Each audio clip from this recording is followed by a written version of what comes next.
yang tak berkira tu memang touching sangat lah. Touching?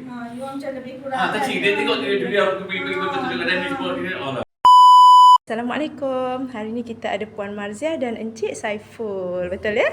Okey, pertama sekali kami nak ucapkan terima kasih banyak-banyak kerana sudi ambil pakej kahwin dengan kami. Hari ni 550 packs. Alhamdulillah lah, semua cukup dan ada lebih sikit lah.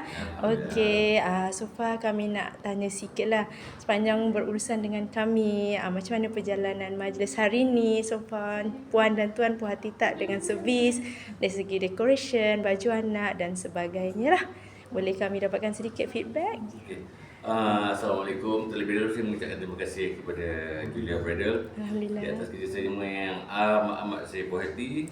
Dan saya pun tidak banyak pening kepala nak fikirkan. Semua saya serah pada Omar uruskan. Semua ni berjalan dengan lancar dan amat memuaskan hati saya. Tidak ada apa-apa pun nak menyatakan tidak. Kepuasan tu tidak ada kepada saya. Terima kasih kepada Julia dan terima kasih banyak Tuan. Jadi saya dapat bekerja keras untuk menguruskan perjalanan majlis saya ni.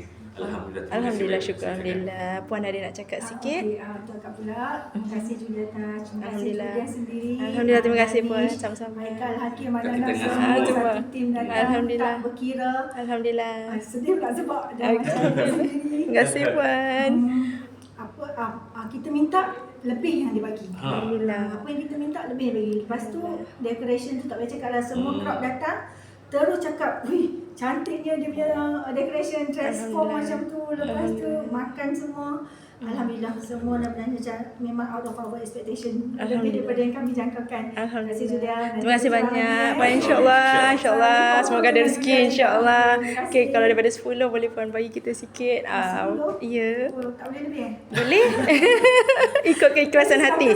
Boleh, Alhamdulillah. 110 Okay, terima kasih. Saya pun di Julieta Bridal nak ucapkan ribuan terima kasih Tuan, Puan, sebab saya pun ikhlas juga. Sama, terima kasih. Jumpa orang baik-baik. Alhamdulillah. Tahniah Tuan dapat menantu Puan juga. Assalamualaikum. Bye.